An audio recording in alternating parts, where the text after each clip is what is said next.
and gentlemen, can I please have your attention? I've just been handed an urgent Time for music. news story, and I need all of you to stop what you're doing and listen. Not news, but an op-ed. You really do have to feel for the folks who have bet their future on corporate country radio.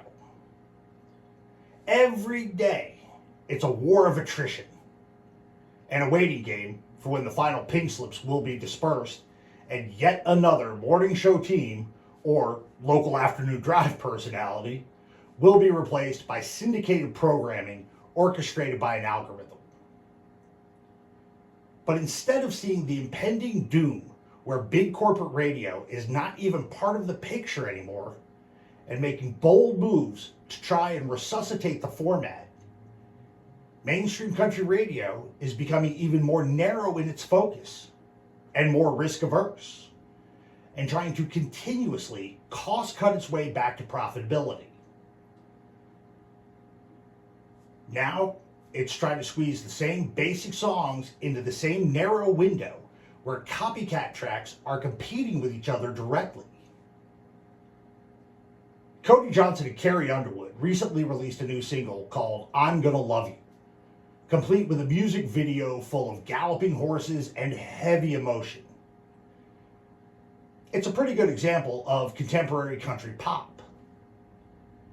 And though the melodramatic approach will probably be too much for some people, the performances are pretty powerful. Combining the star power of Cody Johnson and Carrie Underwood has also meant the prospects for the single are quite advantageous.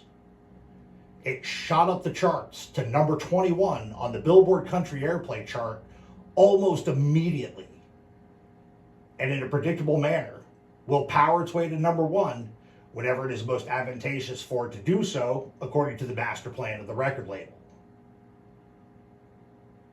But this single presents a problem for Parma Lee, who just crested the top 10 with a song called Gonna Love You. All of a sudden, you have Cody and Carrie's I'm Gonna Love You competing with Parma Lee's Gonna Love You for the same spins.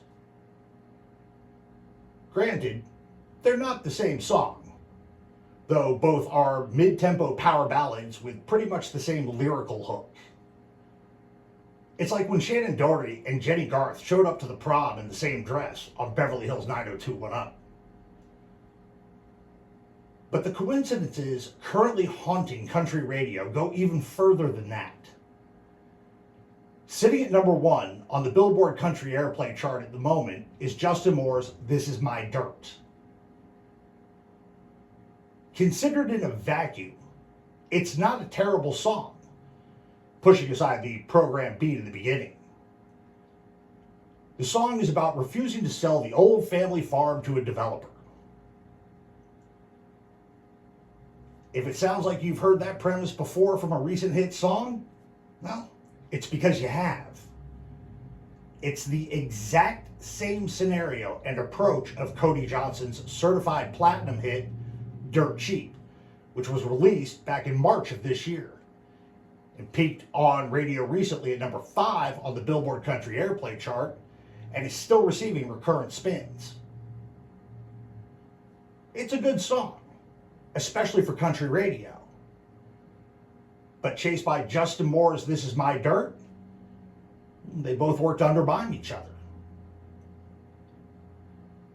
This is one of the problems with modern popular country radio: the pervasive sameness and predictability.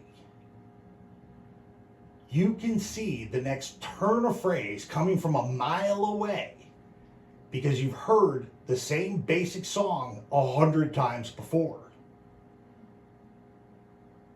Good songs do offer something familiar to an audience to latch onto, but then they must offer something original and unpredictable to become memorable or compelling.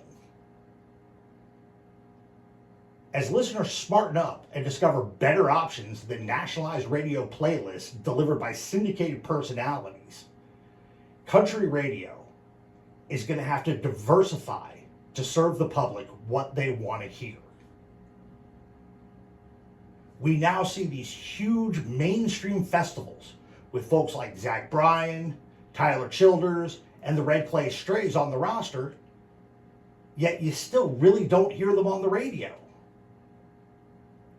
How long does country radio expect to hold out, only serving audiences half of what they want to hear? It's easy to be cynical about the future of the country radio format. But it's also important to understand that the implosion of radio also means the loss of livelihoods and an important part of local communities. Recently, YouTube made the 2013 documentary film Corporate FM available for free. Even though it's over 10 years old, it perfectly illustrates the problem with radio consolidation that are even more pronounced here a decade later. It's really worth watching.